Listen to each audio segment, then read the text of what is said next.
SLBC టన్నెల్లో rescue operation సవాల్గా మారింది. గల్లంతైన 8 మంది మృతదేహాలను వెలికి తీసేందుకు సొరంగం లోపల ప్రతికూల వాతావరణం అడ్డంకిగా మారింది. టీబీఎం మిషన్ను కట్ చేస్తేనే మృతదేహాల వెలికితీత సాధ్యమని అధికారులు నిర్ధారణకు వచ్చారు. మరోవైపు ఎస్ఎల్బీసీ ప్రమాదానికి ముందస్తు అధ్యయన లోపమే ప్రధాన కారణమని నిపుణులు స్పష్టం చేస్తున్నారు. పనుల కొనసాగింపుపై రేవంత్ ప్రభుత్వం ఇప్పటికైనా కళ్లు తెరిచి ప్రత్యామ్నాయ మార్గాలను ఆలోచించాలని నిపుణులు సూచిస్తున్నారు.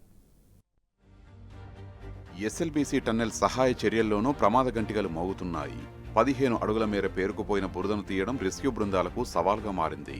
ఆక్సిజన్ లేకుండా ప్రాణాలకు తెగించి బురదను తొలగిస్తుంటే మళ్లీ వరదలా వచ్చి పేరుకుపోతున్నది. 8వ రోజు దశల వారీగా రెస్క్యూ బృందాలు లోపలికి వెళ్లి వచ్చినా ఫలితం లేకుండా పోయింది. టీబీఎం మిషన్ను పూర్తి స్థాయిలో తొలగిస్తేనే కార్మికుల మృతదేహాలను బయటికి తీసుకురాగలమని నిర్ధారించారు. ఆ దిశగా దక్షిణ మధ్య రైల్వేకి చెందిన నిపుణులైన వెల్డర్లను రంగంలోకి దించారు. టీబీఎం మిషన్ కట్ చేస్తూ మరోవైపు ఆ శిథిలాలను తొలగిస్తున్నారు. మరోవైపు ఆదివారం సాయంత్రం కల్లా మృతదేహాలను వెలికితీస్తామని ప్రభుత్వం ప్రకటించింది. నాగర్ కర్నూలు జిల్లా కేంద్రంలో పోస్టుమార్టం నిర్వహించి మృతదేహాలను వారి స్వస్థలాలకు పంపేందుకు ఏర్పాట్లు చేస్తున్నారు.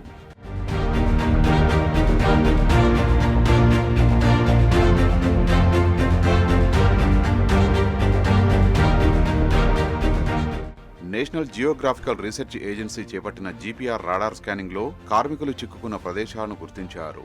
2 సార్లు స్కాన్ రిపోర్ట్ పరిశీలించి ఆ ఏజెన్సీ ఇచ్చిన నివేదికతో ఉన్నతాధికారులు ఇక పని సులువైందని భావించారు. ఏ క్షణంలోనైనా మృతదేహాలను వెలికి తీయవచ్చని మీడియాకు లీకులు ఇచ్చి అంబులెన్సులను రప్పించి హంగామా చేశారు. కానీ అక్కడ ప్రతికూల పరిస్థితులు ఉండడంతో సైలెంట్ అయిపోయారు. గల్లంతైన 8 మంది మృతదేహాలను వెలికి తీసేందుకు సొరంగం లోపల ప్రతికూల వాతావరణం అడ్డంకిగా మారింది.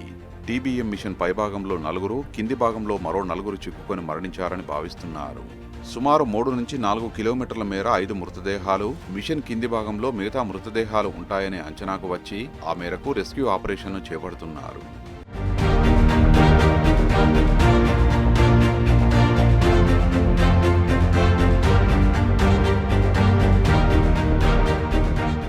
ఎస్ఎల్బీసీ ప్రమాదానికి ముందస్తు అధ్యయన లోపమే ప్రధాన కారణమని నిపుణులు స్పష్టం చేస్తున్నారు. షియర్ జోన్కు అనుగుణంగా ప్రత్యేక ఏర్పాట్లు చేయడంలో ప్రభుత్వం, నిర్మాణ సంస్థలు విఫలమయ్యాయని పేర్కొంటున్నారు. ఆ నిర్లక్ష్యమే కార్మికులకు శాపంగా మారిందని వారు తేల్చి చెబుతున్నారు.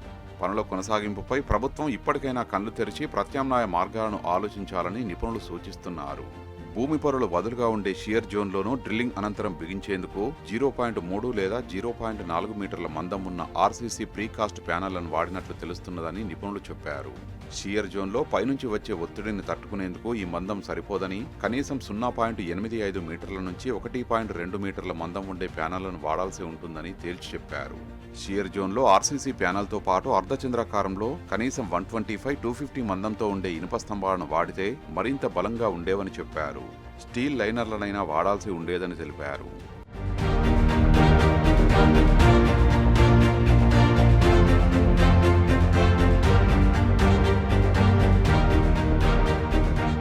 అభయారణ్యం పరిధిలో పైగా షియర్ జోన్ ప్రాంతంలో టీబీఎంతో డ్రిల్లింగ్ చేయడం ప్రమాదకరమని నిపుణులు తేల్చి చెప్పారు.